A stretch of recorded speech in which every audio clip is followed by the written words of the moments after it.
You'd think by now people would know better than to knock on Nero Wolfe's door before 11 in the morning. Hey guys, It's not that the great man welcome is to asleep, my new mystery. though he often is, but that even if he isn't, the hour is sacred.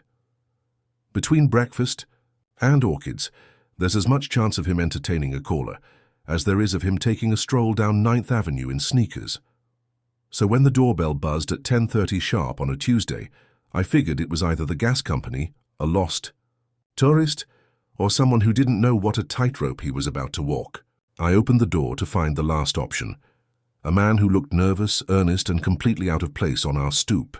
He was in his 30s, suit a shade too shiny, collar a touch wilted. He held his hat like it might bolt at any second. "Mr. Goodwin?" he asked, though I hadn't given him my name. "That's me," I said. "And you're either about to sell me life insurance or beg me to take you inside. Which is it?" I need to see Mr. Wolfe. It's important. I worked at a place called La Fontaine."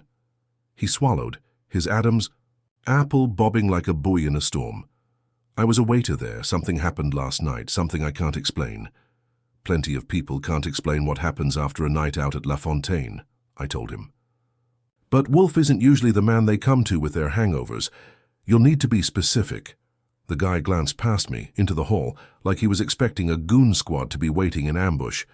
I think someone's going to get hurt. Or worse, and I can't go to the police. They wouldn't believe me. Now, if you've worked for Nero Wolfe as long as I have, you learn a sixth sense for trouble. This fellow wasn't a crank. He wasn't drunk. He wasn't here to tell me he'd seen Martians in the kitchen. He was scared, and for a man who didn't look like he was used to bending the rules, fear can be the real deal. I sighed. "All right, but fair warning, Wolfe is with his orchids, which means if I take you in there, you'd better have something worth interrupting 3,000 delicate blossoms for, or you'll be out faster than yesterday's soup. Follow me." I led him into the hall and parked him in the office. He perched on the edge of a red leather chair like it was rented by the minute. I buzzed the plant rooms and got the usual bark in reply. "What is it, Archie?" "A visitor," I said. "Name unknown, former waiter. Claims he has a story worth the risk of you glaring at me for the next 2 hours." There was silence, then the sharp snap of a switch. Wolfe's voice returned, irritated but intrigued. 10 minutes, I turned back to our guest. "Congratulations," I told him. "You just bought yourself the most expensive 10 minutes of your life. Make them count." He nodded, clutching his hat tighter. "I'll try, because if I don't, I might not have much life left to pay with." And just like that, the brownstone's piece was gone. I'll admit this much. It takes a special sort of fool or a desperate man to yank Nero Wolfe from his orchids before noon. Our guest, jittering in his chair like a grasshopper on a skillet, was clearly the second. 10 minutes later, Wolfe arrived, filling the doorway with his usual bulk, his lips pressed into a line that meant no orchids, no beer, no patience. He gave the fellow a long, heavy look that could have squashed a lesser man flat. "Well?" Wolfe demanded, lowering himself into his custom-built throne behind the desk. He flicked his eyes toward me. "Introduce him, Archie," I said. "This is Mr." and stopped because the fellow hadn't actually introduced himself. I turned to him. "Mind filling in the blank, pal? Or should I keep calling you the waiter?" He cleared his throat. "Carl Vardis. I was, until last night, a waiter at La Fontaine on East 57th. I left early, very early. Abandoned your post, did you?" Wolfe's brows rose a fraction. "Explain." Carl twisted his hat some more as if he meant to wring soup from it. "It was a private dinner, a gathering in the upstairs room. 8 guests. Important people, or at least they acted like it. I don't know all their names, I'm not supposed to, but I recognized 2. One was Anthony Delmar, the property developer. The other was Mrs. Rosalind Kerr, who—" "I know who she is," Wolfe cut in, settling his bulk deeper into the chair. "Continue." Carl nodded nervously. "There were 6 others, 3 men, 3 women. They talked business, but not like business. It was secretive, urgent. I was supposed to serve them quietly and disappear. But then—" He broke off, glanced at me, then at Wolfe. "Look, I know this sounds crazy, but they were talking about someone who wasn't there, about what to do with him, about stopping him. Stopping him how?" Wolfe asked, his voice cool and flat. Carl licked his lips. That's the part. I think they meant killing him. I made a noise. You think? Either they said it or they didn't. They didn't use the word, Carl said quickly. But the way they spoke, he needs to be removed, the sooner the better. He'll ruin everything if he opens his mouth, those were the phrases. And then someone said, the waiter should leave early tonight. They all looked. At me and Mr. Wolfe, I swear, there was something in their eyes, like I wasn't supposed to hear anymore. I glanced at Wolfe. He hadn't blinked. So you took the hint? I asked. Carl nodded. I made some excuse about feeling sick. The maitre d' let me go, but listen, when I left, one of the men followed me outside. He didn't say a word, just stood across the street watching me. I thought he was going to trail me home, but when I got on the subway, he didn't follow. Still, his voice cracked. I haven't slept. I don't know what I walked into. I thought maybe the police, but you did not go to them, Wolfe said. No, Carl admitted, because what could I tell them?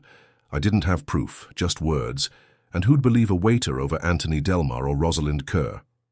Wolfe closed his eyes for a long moment, then opened them again, fixing Carl with a look that might have weighed 200 pounds by itself. You have done well to come here, but why? Carl blinked. Why? Yes. Why to me? Why to Archie and myself, rather than to the district attorney, the press, or your priest? Carl swallowed hard. Because I heard your name once, one of the guests mentioned it. That got both Wolfe's and my attention. I leaned forward. Mentioned it how? Carl lowered his voice. They said, if Wolfe ever gets wind of this, it's over. That was what Mrs. Kerr said. She said it like she knew you were the only one who could ruin them. So I thought if they were afraid of you, maybe you're the only one who can stop them. Wolfe let out a slow breath, like an organ pipe releasing air. He reached for a button on his desk and pressed it. Fritz's voice answered from the kitchen. Yes, sir? Bring beer. That was as close to excitement as Wolfe gets at the start of a case, I asked Carl. And you want what exactly? Protection, advice, a medal? Carl clutched his hat again. I want help. If I go back to work, I don't know if I'll come home. If I stay away, they'll know I overheard them. And if they're planning what I think, they need to be stopped. I thought Mr. Wolfe could do something. Wolfe sipped, his beer studying him. Humph. I detest meddling in the affairs of the incompetent, but I detest more the presumption that I may be manipulated by mention of my name. He turned to me. Archie, you will telephone Mr. Delmar. Inquire politely whether he requires the services of Nero Wolfe. Use any pretext. Gauge his reaction. I nodded. Sure. What about our guest? He will remain here in the south room. Fritz will see to his comfort. Carl's eyes widened. Stay here in your house? Yes, Wolfe said bluntly. Until I decide otherwise. You have disturbed me, Mr. Vardis. The disturbance will either prove merited or it will end with you ejected. Archie. Arrange. Matters. I led Carl out, parked him with Fritz, and came back. Wolfe was already brooding over his beer like it held the secrets of the universe. You believe him? I asked. No, Wolfe said, but I believe he believes himself, which is sufficient to require inquiry. If Delmar or Mrs. Kerr or their companions are conspiring at La Fontaine, it is not trivial. It is, in fact, intolerable. I grinned. You sound almost eager. Pfui. I am annoyed. A waiter's ears are not worth my orchids. But if my name was invoked, Archie, that makes it personal. And when it is personal, it is mine. He closed his eyes, folded his hands across his stomach, and went still. Which meant that for now, the brownstone was officially disturbed, and whatever storm Carl Vardis had brought in his pocket was about to spread to all of us. Wolfe has a way of converting irritation into action. Most men pace, bark, or punch walls. He drinks beer and dictates errands. By the time I came back from tucking Carl Vardis into the south room, where Fritz had installed him with enough sandwiches to feed a scout troop, Wolfe was already reeling. Off names like a roulette wheel. Archie. We require intelligence. Mr. Anthony Delmar is an obvious axis. Rosalind Kerr a second. The other 6 guests are unknown but not unknowable. We will begin with Delmar. Always a pleasure, I said.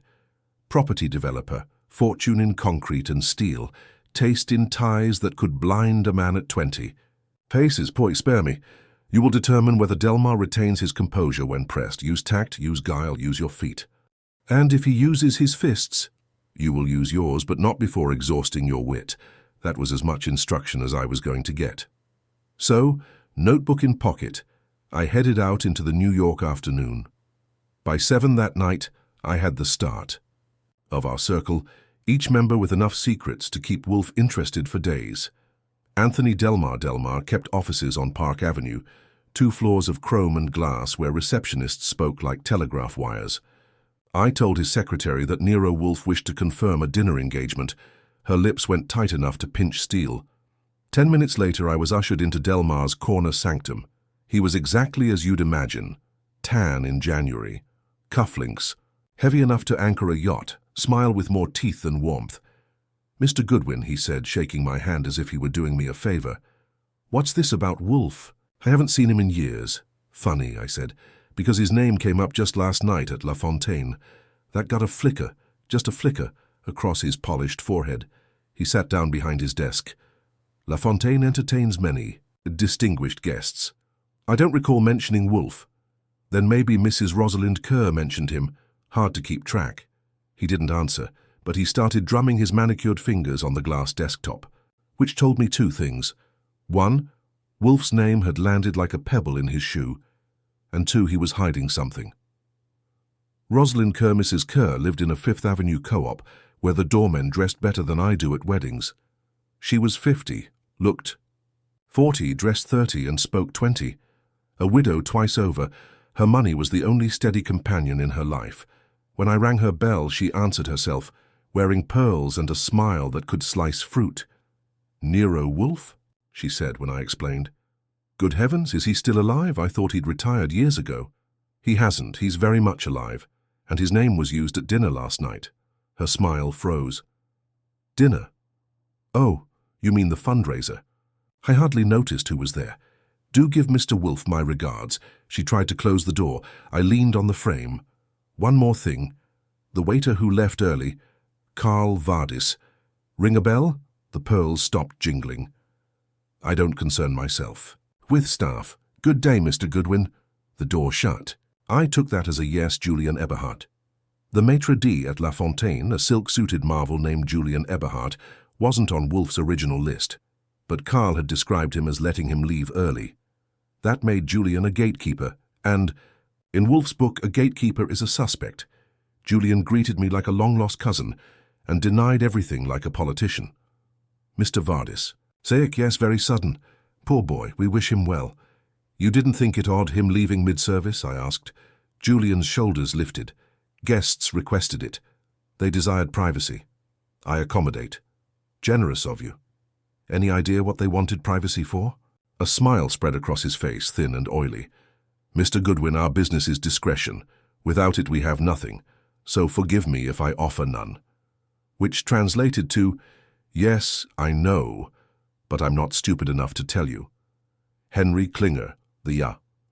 4th name surfaced by accident. On my way back, I checked in with Saul Panzer, whom Wolfe had already dispatched on a sideline of inquiry. Saul had tailed Rosalind Kerr the previous evening after the dinner. She'd met briefly with a man in a dark sedan, exchanged a packet, then left. The man was Henry Klinger, a lobbyist known for greasing wheels on city contracts.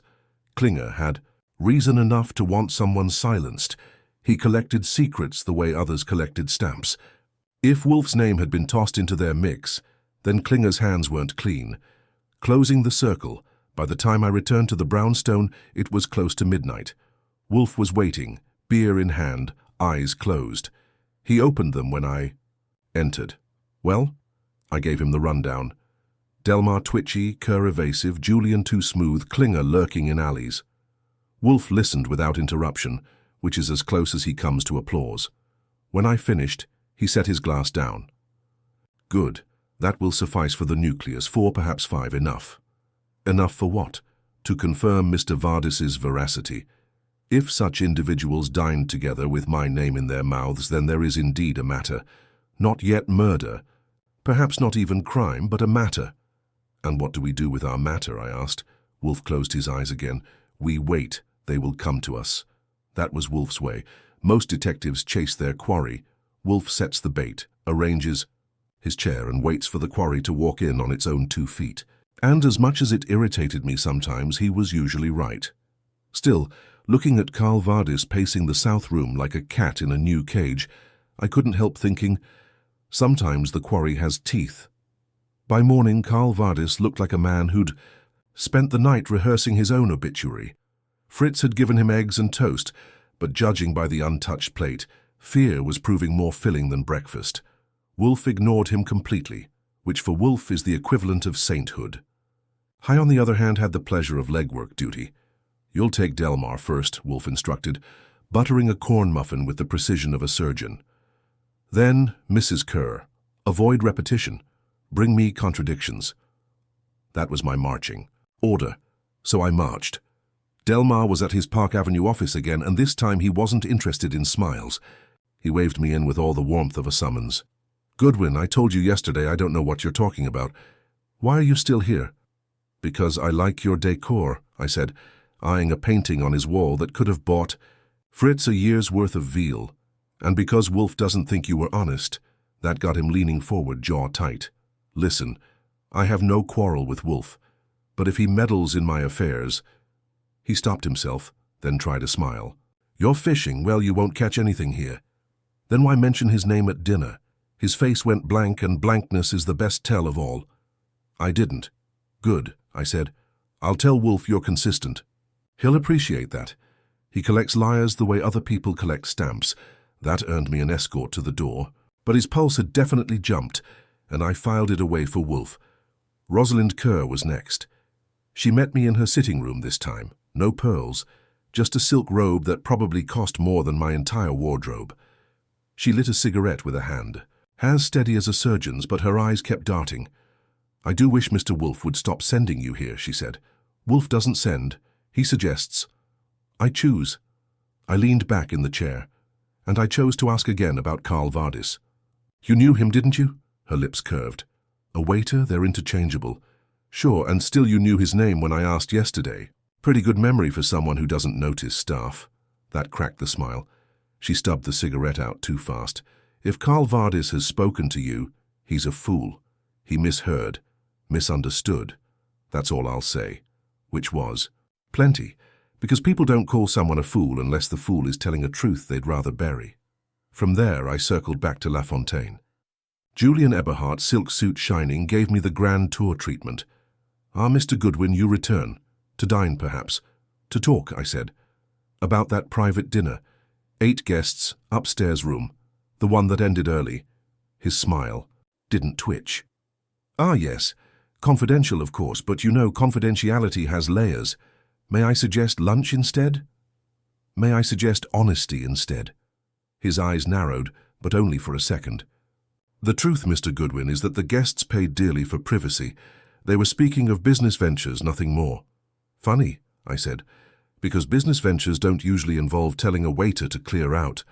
Julian's smile returned. Some ventures are delicate. He wasn't going to budge without a crowbar, and Wolfe doesn't like me carrying one in public, so I let him off with a handshake that he tried to make look like victory. That left Henry Klinger. Lobbyists are supposed to be charming, but Klinger looked like he'd been carved from pork fat. He met me in a midtown cafe waving a cigar the size of a baton. Wolfe sent you? He grunted. I said yes. Well, tell him to mind his orchids. I don't know any Carl Vardis, and if Rosalind Kerr was at La Fontaine, she was probably buying stock tips, not plotting murders. I hadn't mentioned murder, which was a neat little gift. Who said anything about murder, I asked. He froze, then scowled. Don't twist words. I mean schemes, political games. You know how people gossip. I knew, but gossip didn't. Usually send waiters into hiding. By the time I was done, my notebook looked like a dartboard. Delmar had threatened without threatening. Kerr had denied too much. Julian was a brick wall in a tuxedo. And Klinger had said murder before anyone else had. I brought the hall back to Wolfe, who was in his chair with his eyes shut, looking like an oversized Buddha stuffed with beer. Well, he asked. I gave him the rundown. He listened, breathing slow and heavy until I was done. Then he opened his eyes. Excellent. We have established contradictions. Delmar denies mentioning me. Mrs. Kerr acknowledges the waiter, but discredits him. Eberhard pretends discretion is virtue, when in fact it is evasion. Klinger anticipates murder before it is suggested. That, Archie, is a circle. And what do we do with our circle? I asked. Wait. That was Wolfe's favorite. Verb, he meant it too. He wouldn't budge from that chair if the ceiling came down.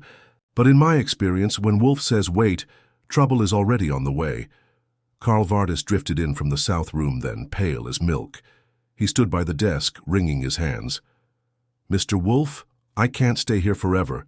They'll know I came. To you. Precisely, Wolfe said. And when they know, they will act. Their action will identify them. That is what we require. Karl's face twisted. But if they act against me, they will not, Wolfe said. You are under my roof, that suffices. I hoped Karl shared Wolfe's confidence because I wasn't so sure. Watching him tremble, I felt like I was babysitting a rabbit in a fox den. That night, as Fritz set the table, Wolfe leaned back with his beer and said, Archie, tomorrow you will trail Mrs. Kerr. She is the fulcrum. Delmar is bluster. Klinger is appetite. Eberhard is convenience. But Kerr is motive. Any idea what kind? I asked. Yes, he said, but I will wait until she reveals it. And with that he reached for the sauerbraten, shutting the door on conversation as neatly as he shuts the office doors at 9 each night. For Wolfe, that was closure. For me it was the start of another day's legwork, because if Rosalind Kerr was the fulcrum, I was about to find out how much weight she carried, and whether it would break the lever clean in two. If there's one thing Wolfe doesn't forgive, it's a disruption in the brownstone. That includes me whistling, Fritz rearranging the cutlery, or the mailman ringing twice. It definitely includes strangers meddling with his private world. The first sign came in the form of nothing, which is how I knew it was something. When Wolfe sits down at his desk each morning, he expects a precise arrangement. Blotter square, pens aligned, dictionary within reach, and on the far right corner, a narrow wooden box containing slips of paper for notes. I clean that desk like an altar every night. That morning, the box was gone. I thought maybe Wolfe had moved it himself, though that's like assuming the Empire State Building had gone for a jog.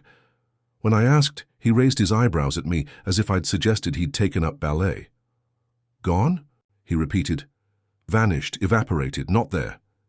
He pressed the button for Fritz. Where is the wooden box? Fritz entered, polite as ever.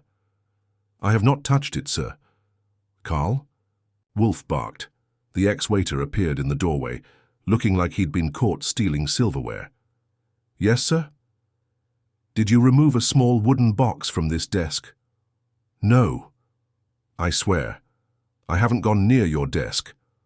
Wolfe closed his eyes, hands folded over his middle. Archie, search the room.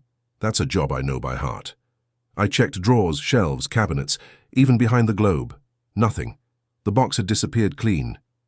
Phooey, Wolfe muttered. They have trespassed. Asked, who's they? Them, whoever dined at La Fontaine, whoever fears exposure. They have reached in here. Which means what exactly?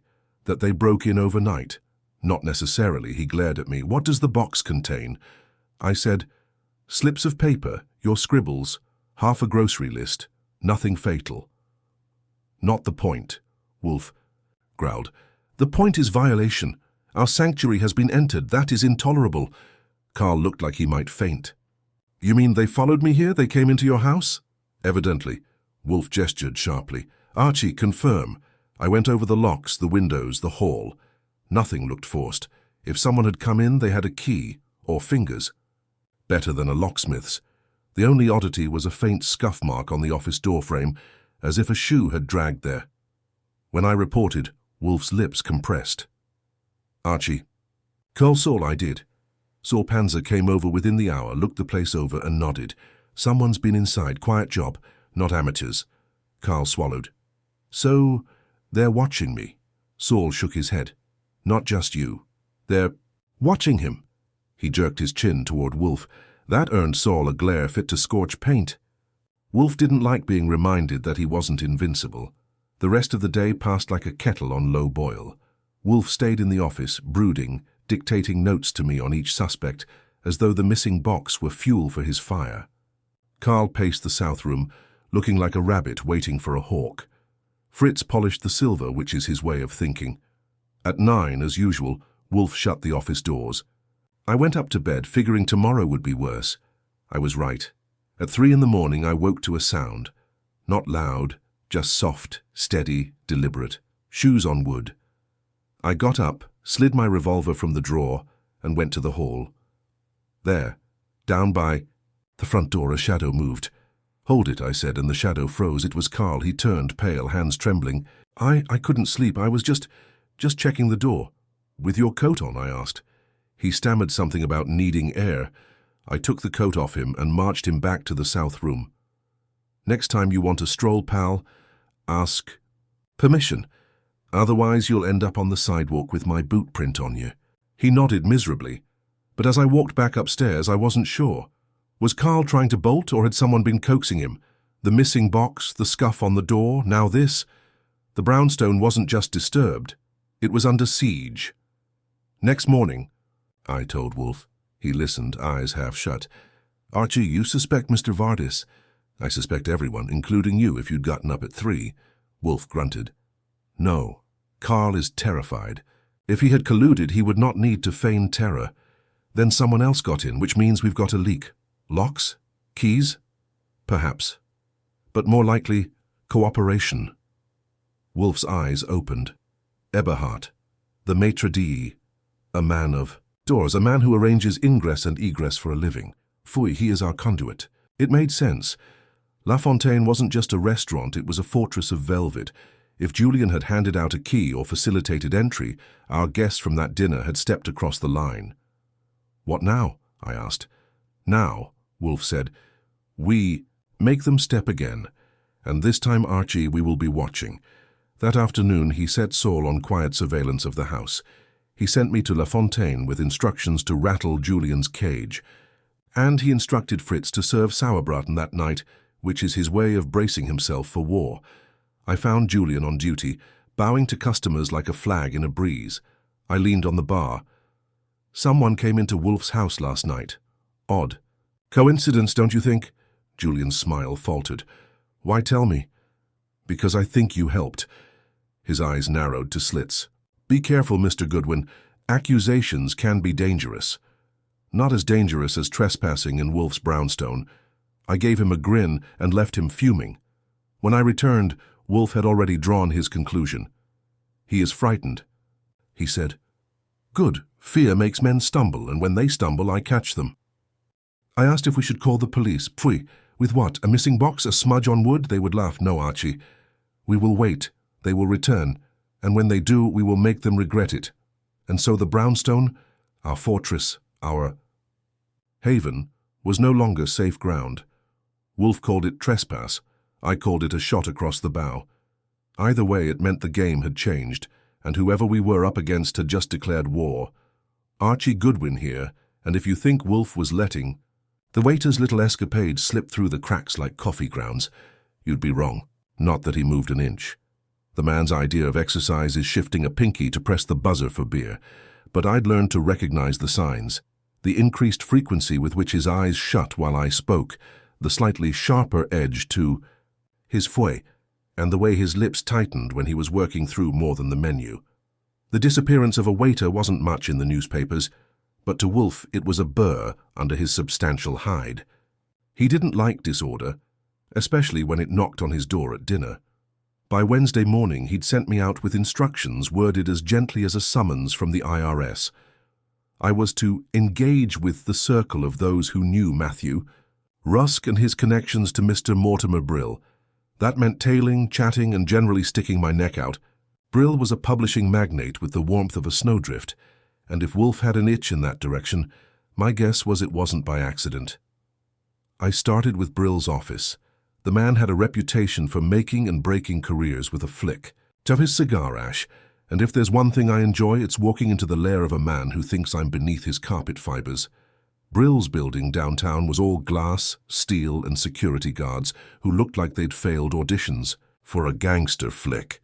After some back and forth about whether I was on the list, I was waved upstairs to a waiting room full of anxious would-be authors. Brill's secretary was the kind who probably listed glare as a skill on her resume. I gave her my name and a smile, and after a pause long enough for her to make it clear I wasn't welcome, she buzzed me in. Brill was behind his desk, a heavy oak monstrosity that looked like it had swallowed a forest whole. He didn't stand, didn't smile, and didn't waste time. "You're Nero Wolfe's errand boy," he said. "That's me," I answered, "and you're the man who gave Matthew Rusk his job. I was hoping for a chat, unless you're charging." "By the word," his lip curled. "Rusk was a waiter. I don't employ waiters." "That so? Then maybe you can explain why his name is penciled into one of your private ledgers, and why he quit mid-shift after receiving a note from one of your editors." I was bluffing, of course, but it was the kind of bluff Wolfe enjoyed watching. Me toss Brill's eyes flickered, a tiny movement, but I caught it. "If you're fishing, Goodwin, find another pond. I have no interest in missing busboys." "Neither do I. But my employer has an interest in the disruption of his dinner table, and that means I'm stuck with the job. You can either give me something now, or Wolfe will summon you to the brownstone later, and you'll find yourself listening to him explain why you're wasting his time. Trust me, you won't like it." That got a crack in the armor. Brill leaned back and lit a cigar, exhaling slowly. Rusk was useful. I introduced him to certain people who required discreet errands. If he's missing, I presume one of them paid him off, or worse, that's all I'll say. "Names?" I asked. "No." I gave him my best polite grin. "Then we'll see each other again. Don't worry. I'll bring Wolfe's chair with me next time so he can sit comfortably while he takes you apart." I left him simmering and headed next for Saul Panzer. Wolfe had given me the green light to pull in the cavalry, which meant things were heating up. Saul could tail a man through a revolving door without being seen, and if Rusk was hiding in a corner of the city, Saul was our best bet. I gave him the details over coffee at a diner, and Saul nodded once, then slipped away as if he were made of smoke. My next stop was a smaller fish, Margot Lane, a young editor at Brill's company who'd been whispered about as having an unusual fondness for Rusk. She rented a walk-up in the East Village, the kind of place where the walls had ears and the floorboards had arthritis. She opened the door with suspicion in her eyes, but after I introduced myself and leaned on the Wolfe connection, she let me in. Her place smelled like ink and stale coffee, and her desk was a battlefield of manuscripts. "You want to know about Matthew?" she said, hugging herself as though I'd brought the draft of a horror novel. "Right," I said. "He left in a hurry the other night, and I'd love to know why." She sat down, gnawing her lip. "Matthew wasn't just a waiter, he was writing. He showed me some of his work. He thought Brill might publish him, but Brill used him instead, made him run documents, deliver packages. He hated it, but he was desperate. And then, 2 weeks ago, he told me someone was watching him."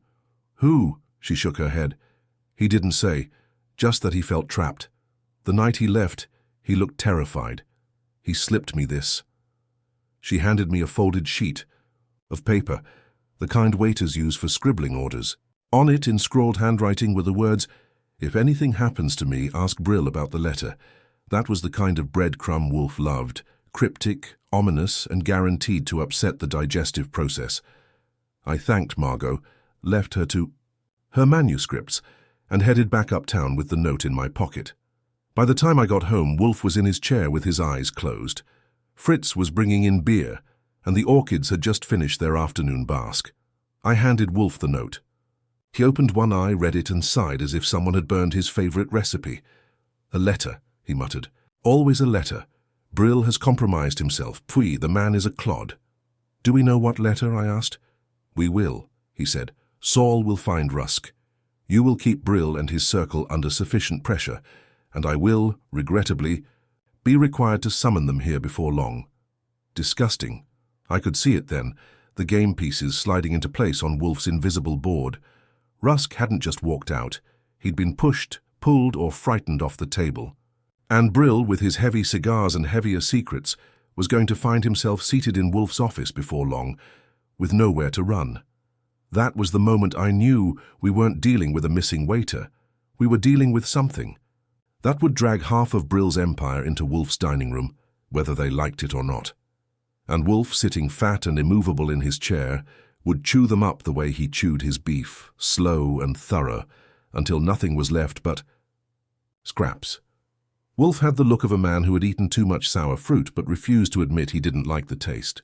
He sat in his chair, immobile except for the rhythmic twitch of a forefinger on the armrest, which for him was about as stormy as a typhoon. I had been watching him for a good 10 minutes, wondering if I'd have to put up with another hour of silence when he finally broke it with a grumble. "Archie, telephone Mr. Panzer. If I had been wearing a hat, I would have thrown it in the air." That was as close as Wolfe got to waving the flag of action. I had been waiting all afternoon for him to stop digesting and start plotting. Saul Panzer answered on the second ring. I gave him Wolfe's instruction, which was to present himself at the brownstone within the hour. Saul didn't ask why. He never does. And when I hung up, Wolfe closed his eyes and muttered something that sounded like "pfui." An hour later, Saul arrived, calm and neat as always, wearing an overcoat that looked like it could survive a small war. Wolfe wasted no time. He outlined the basics. George Brigham, a waiter who had walked out on a job without notice, his unexplained disappearance, the involvement of Doris Haverley, the kind of woman who could make trouble feel like champagne bubbles, and the collection of suspects, all nicely seasoned with jealousy, lies, and poor timing. Wolfe gave Saul his assignments with surgical precision. He was to check George's last known address, his bank account activity, and any off-the-book side hustles that might have kept him in shoes. He was also to shadow a particular gentleman, namely Mr. Leonard Price, Doris's manager, whose clenched fists and selective memory had already earned him a spot on Wolfe's shortlist of irritants. "Report directly to Mr. Goodwin," Wolfe finished. "I will not endure the corruption of this sanctuary by the stink of your shoes unless necessary." Saul gave the faintest nod, which in his language was equivalent to a standing ovation, and departed. That left Wolfe and me alone again, and he fell back into his statue act while I fiddled with the Rolodex and tried to ignore the clock. After 20 minutes, the bell rang and Fritz brought in a telegram. Yes, a telegram. In an age when the telephone could get you cursed at in real time, someone still thought wires and typed strips of paper made for discretion. It was addressed to Doris Haverley, care of Nero Wolfe. She hadn't given our address to anyone, which meant somebody had gone to some effort to make sure it landed here. Wolfe let me open it. The message was short. "You'll regret stirring it up. Keep your mouth shut about Brigham." Wolfe didn't so much as blink. He just reached for the beer glass and tilted it, letting the foam slide slow and even. I, on the other hand, was doing the arithmetic. A warning telegram spelled one of two things. Either George Brigham had found himself in something bigger than a restaurant dispute, or somebody wanted Doris to believe he had. Both ways, it reeked. Wolfe finally spoke. "Observe, Archie, that her threat is not only cowardly but clumsy. The coward assumes terror is universal. It is not. The clumsy writer exposes himself by what he conceals. Which means," I prompted, "which means the writer fears Miss Haverley's tongue, not her person. There is something she might reveal that would unravel the deception." That was Wolfe's way of saying Doris knew more than she had let on, and it was time. I prodded her until she squeaked. I called her, arranged for her to come over, and hung up before she could lace her voice with more dramatics. She arrived within the hour, veiled and brittle, as though she'd been rehearsing a tragedy in the mirror. Wolfe handed her the telegram, and she gasped so theatrically that even Fritz, passing through, raised an eyebrow. "This is terrible," she said, clutching it like it might burn through her gloves. "George must be in danger." Wolfe's lids lowered a fraction. "You are mistaken, madam. George Brigham is not in danger. He is dead." You could have heard the radiator sigh. Doris went pale and sat down without asking, her lips forming the shape of protest, but no sound. "Your grief is unconvincing," Wolfe said, flat as granite. "You knew, or you suspected. Otherwise you would not have sought me out with such immediacy. Confess, and we may salvage what little remains of your dignity." Her eyes darted to me, as if I might play referee. I didn't. I leaned back and folded my arms. Finally, she crumpled a little. "I didn't know he was dead," she whispered. "But I knew he'd crossed someone. George was reckless. He'd been talking about getting money, fast money. He wouldn't say how, but he promised me he'd be free soon, free of his debts, free of waiting tables, and then he vanished. That, of course, opened another can of motives. Fast money rarely came without slow consequences. Wolfe motioned me to escort her out. She left looking like she might dissolve on the stoop. When I returned, Wolfe was regarding me as if I were a particularly slow student in his botany class. Archie. Our circle contracts, the telegram, the disappearance, the foolish girl's confession. It narrows the sphere. Our waiter involved, himself in some clandestine commerce. The participants, fearing exposure, silenced him. Our task is to identify the nexus. And how do we do that? I asked. He closed his eyes. By applying pressure, of course. You will arrange tomorrow evening for all the principal figures to attend here. Use charm, deceit, or brute invitation. Your discretion. Miss Haverley, Mr. Price, Mr. Callahan, and Mrs. Brigham, even the faintest nerve will twitch when confined. I didn't bother pointing out that the last time we had a full house in Wolfe's office, he hadn't moved so much as a toe while I played usher, bouncer, and janitor. It was his way, and by now it was mine too. Later that night, after Wolfe had retired upstairs to nurse his orchids and Fritz had gone off to his room, I sat in the office and went over my notes. George Brigham, the waiter who walked away from his station, a missing man with debts, a fiancé with secrets, a manager with fists, a business partner with too much to lose, and a widow with reasons to pretend she wasn't one. Add to that a telegram typed by someone who didn't know Doris well enough to guess she'd come running to Wolfe.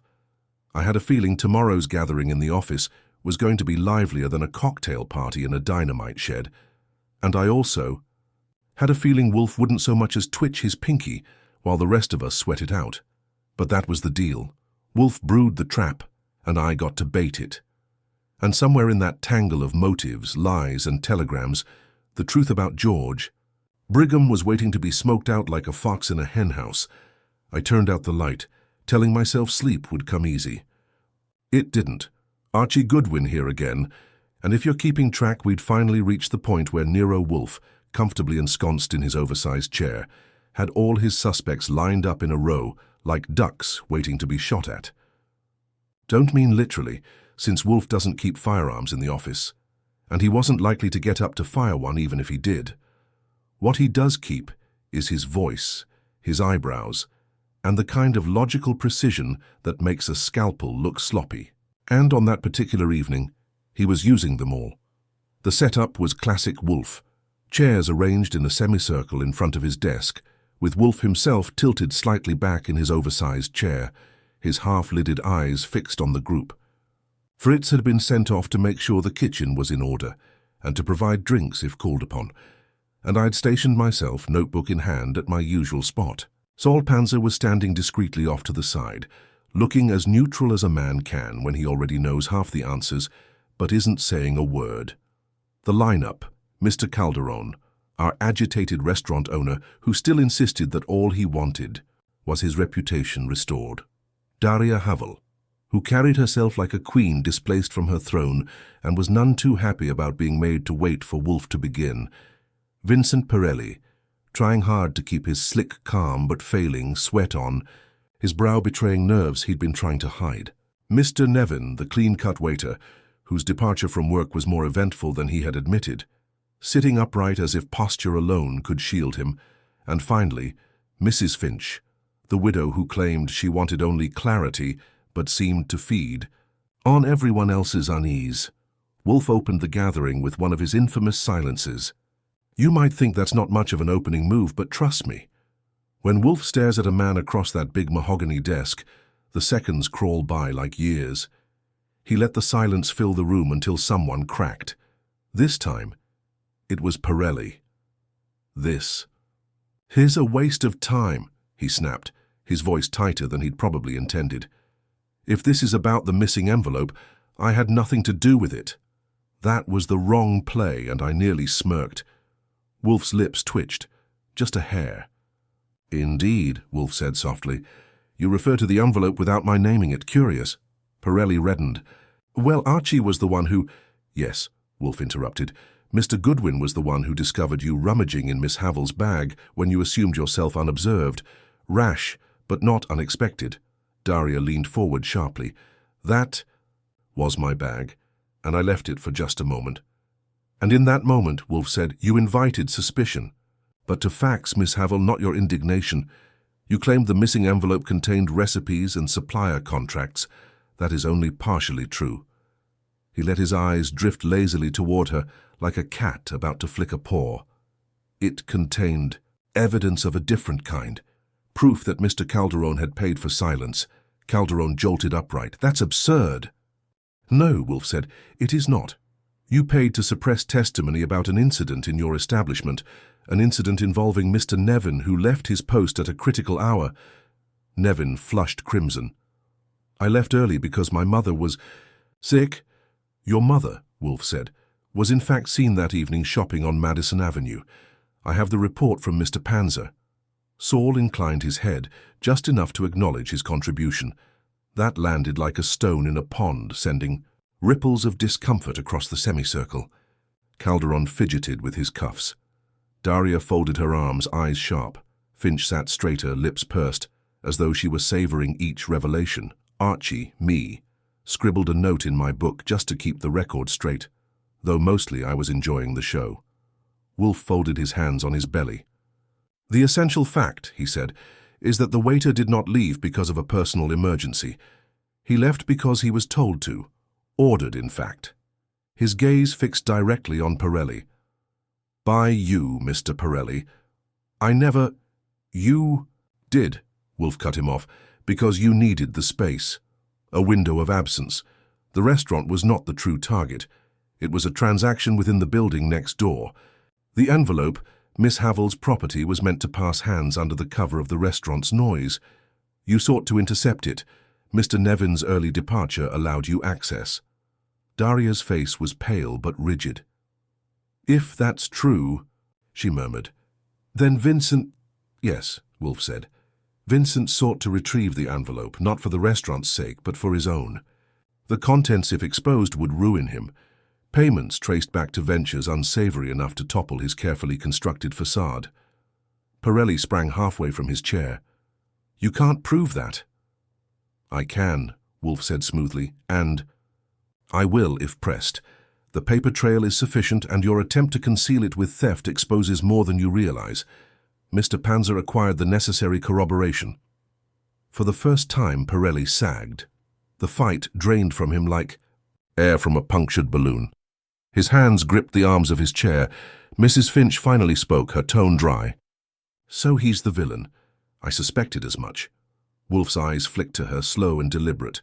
No, madam. He is not the villain entire. Merely one more pawn. The true hand behind this maneuver belongs to you. That got a reaction.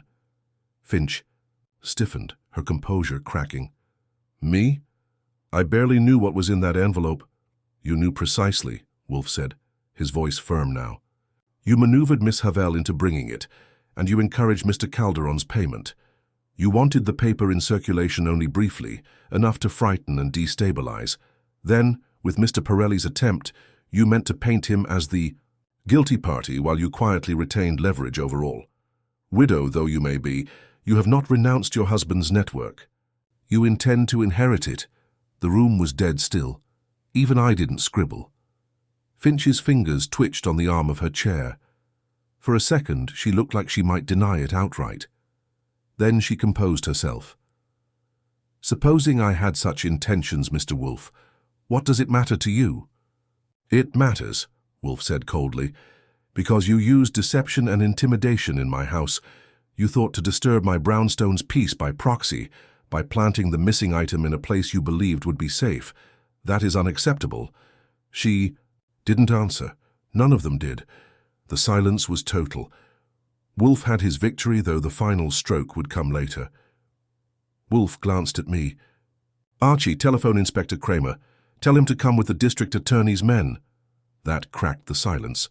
Calderon muttered a protest, Daria gasped, Pirelli cursed, and Finch sat back in her chair with a look I'd call regal defiance, if not for the tremor in her jaw. But the game was finished. Wolfe had laid out the board, moved the pieces, and declared checkmate.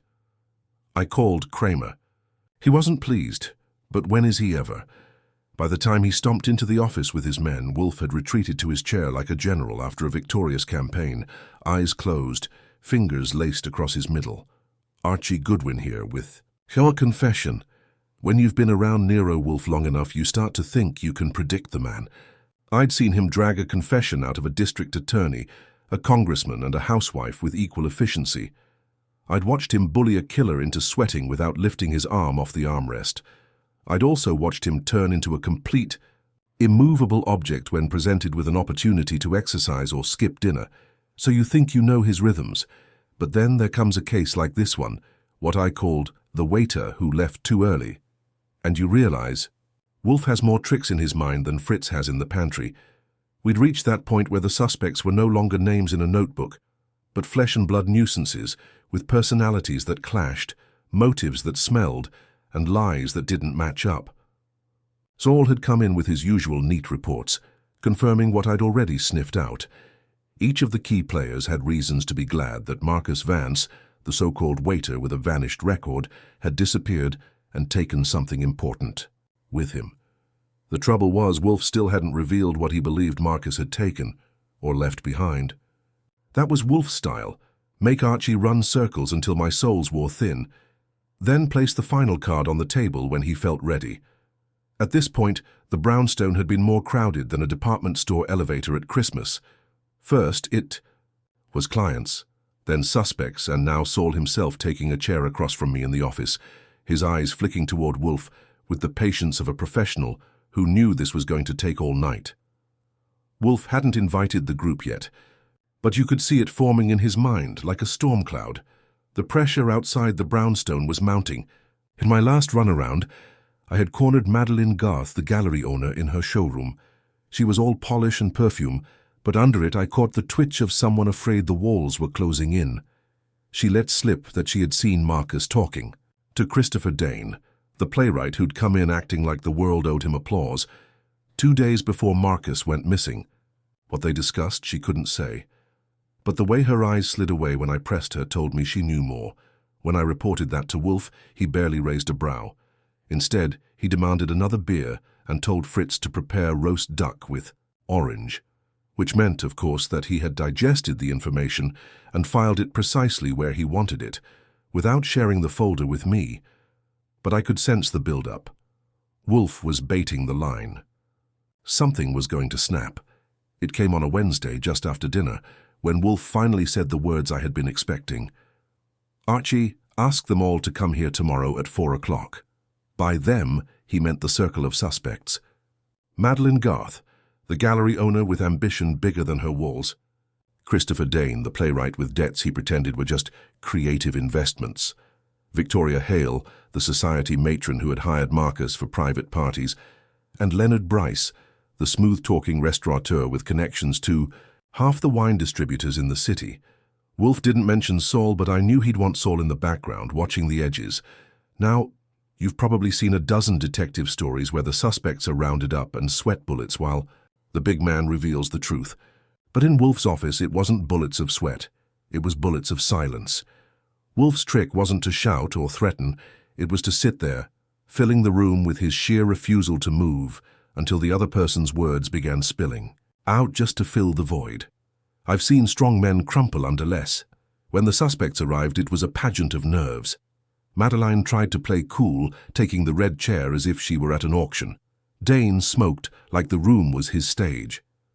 Victoria Hale clutched her gloves so tight they looked like they might burst at the seams.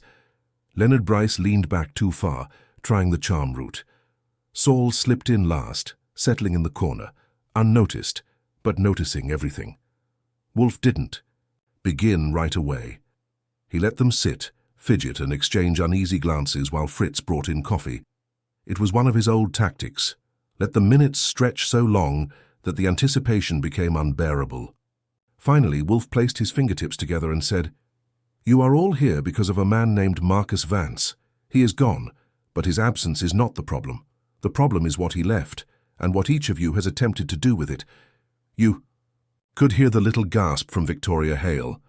Dane blew smoke toward the ceiling. I watched Wolfe closely. His eyes weren't on them individually, but on the group, like a chess player who sees the board as a whole, not the pawns. He was watching how one twitched when another shifted, who glanced at whom, when Marcus's name was spoken, and he was gathering it all, storing it. Marcus, Wolfe continued, was more than a waiter. He was, by accident or by calculation, a man who had come into possession of knowledge. That knowledge was valuable enough to make some of you uneasy, valuable enough to inspire. He paused for effect, looking directly at Dane. Desperation. Dane flinched, then covered it with a grin. But Wolfe wasn't fooled. He let the silence run, and I could see Bryce's charm start to crack. I won't spill the whole finale yet because Wolfe hadn't at that point, but I knew we were close. You could smell it in the room, like a storm before rain. The way Wolfe had angled his statements meant he already had his pick, his culprit, his explanation, and he was just tightening the coil until it snapped. When he finally leaned back and closed his eyes, the room froze. He spoke in that slow, deliberate tone of his. Marcus Vance left a record, not a record of songs but of names, names tied to money, to ambition, to betrayal. One of you tampered with it. One of you believed you could erase your place in it. And one of you made the fatal error of thinking Marcus was disposable. That was when the room shifted. Madeline's hand shook. Victoria's lips parted like she might faint. Bryce's smile slid clean off. And Christopher Dane. He dropped his cigarette. Wolfe opened his eyes and fixed them on me. Archie, lock the door. That's when I knew. The waiting was over. The storm had broken. The reveal was about to begin. When you've lived with Nero Wolfe long enough, you start to recognize the rhythm of his maneuvers. He doesn't gallop and he doesn't drift.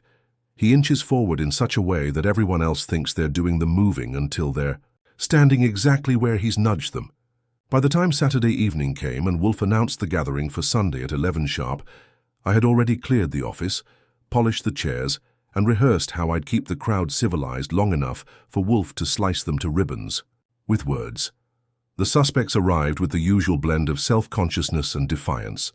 Mrs. Ashcroft came first, still elegant in her grief, but with a stiffened jaw that suggested she was ready for Wolfe to either crush her suspicions or give them wings. Gerard Miles followed, all slick courtesy and tailored overcoat, acting as though Wolfe's office was beneath his notice, but accepting Fritz's coffee as if he'd ordered it.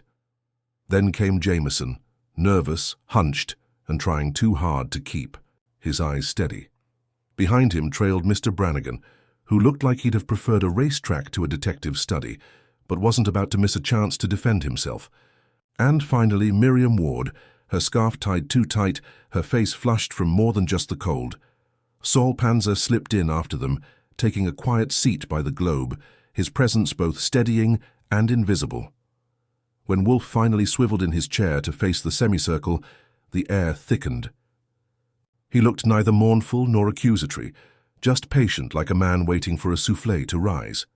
"You are all here," he said, "because your movements and your interests intersected fatally with those of Mr. Ashcroft. You are here because your lies, small and large, have been noted, and you are here because I detest being made a fool." That was the opening bell, and the first round went to Wolfe. Mrs. Ashcroft tightened her grip on her gloves. Gerard Miles raised a brow. Jameson cleared his throat. Miriam shifted in her seat. Brannigan scowled. Wolfe gestured toward me, so I handed him a slim stack of typed notes, my work from the last few days, compiled under his exacting instructions. He leafed through them like they were merely a menu, then closed them and let his eyes land on Gerard. "Mr. Miles," he said, "you are a man of investments. You lost heavily in recent ventures, did you not?" Gerard gave the kind of laugh you'd expect from someone being asked whether they'd ever crossed against a red light. "Investments fluctuate, Mr. Wolfe. I hardly call that a motive." "No," Wolfe agreed, "but fraud is not fluctuation.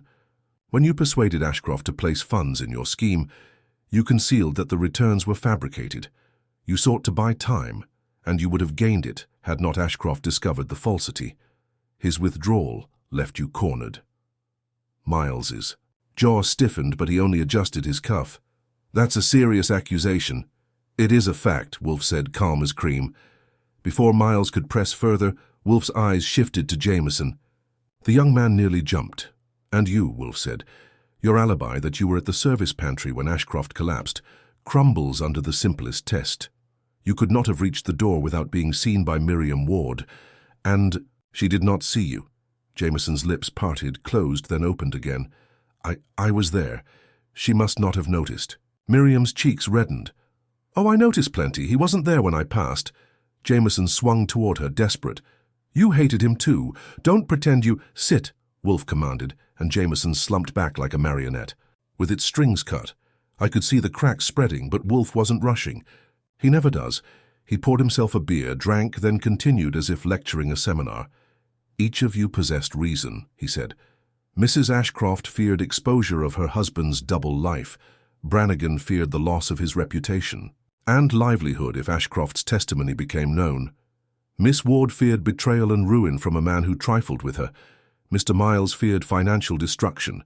And Jameson, well, you feared dismissal, disgrace, and the end of your prospects. Fapa. Suspects stirred like a restless pot. I kept my back to the door ready for trouble, though I knew Wolfe had already choreographed the outcome. But fear is not action, Wolfe said. What distinguished the guilty from the merely aggrieved was opportunity, and a very small, very telling piece of evidence. He raised a finger, and I brought him the small envelope from his desk drawer. He withdrew a folded paper and held it delicately. This, he said, is the bill of sale for a bottle of vintage Armagnac, purchased not by Mr. Ashcroft but by Mr. Miles. Yet it was in Ashcroft's possession the night of his death. Gerard's poise faltered. He liked Armagnac. I gave it to him. Indeed, you gave it to him, laced with a substance designed to paralyze his heart. A crude but effective poison, concealed in a bottle he trusted. And you, Mr. Miles, ensured that you were the one to hurry away after his collapse, leaving the impression of urgency rather than guilt. The room went taut. Mrs. Ashcroft gasped softly. Miriam Ward's eyes widened. Brannigan muttered a curse under his breath. Jameson sagged in relief, almost pathetic in his sudden eagerness to be ignored. Gerard Miles, however, did not crumble. He sat straighter, his eyes narrowing. You can't prove that. There's no bottle, no residue, nothing that would stand. In court, Wolfe leaned back, hands resting like a king on his throne. Proof is not my burden. I offer deduction. The authorities will determine the sufficiency. What matters here is that your fraud is unmasked, your method laid bare, and your presumption that you could outwit me corrected. Miles stood sharply. I shifted my weight forward, ready to step in, but Wolfe raised his hand. Sit, Mr. Goodwin, he murmured. To Miles he said, leave now, or remain for Inspector Kramer. It is of no consequence to me. But know this. Your career, such as it was, is finished. You are exposed. Miles's eyes flicked around the room, calculating. Then he gave a sharp nod and strode out. His footsteps rang down the hall like an overture to handcuffs. The silence that followed was thick. Finally, Mrs. Ashcroft spoke, her voice trembling. So, it wasn't me, it wasn't my fault. No, madam, Wolfe said. Your husband's. Deceits were many, but his death was the work of a man more desperate than betrayed. You may mourn him as you choose. Miriam Ward pressed her lips together, holding back words that probably would have scorched the wallpaper. Brannigan grunted. Damn fool Miles should have known. Jameson looked like he'd just escaped a guillotine and didn't know what to do with the reprieve. Wolfe lifted himself slightly, signaling the end. That will be all. I ushered them out, one by one. Saul slipped past me with a nod that said he'd see to the rest. When the door finally closed and I returned to the office, Wolfe was already reaching for his beer. You timed that neatly, I said. He gave me a glance like a passing cloud. Neatly enough, and now, dinner. And that was it. The great unraveling of fraud, poison, and pretense ended with roast duck and silence in the brownstone, the way Wolfe preferred it.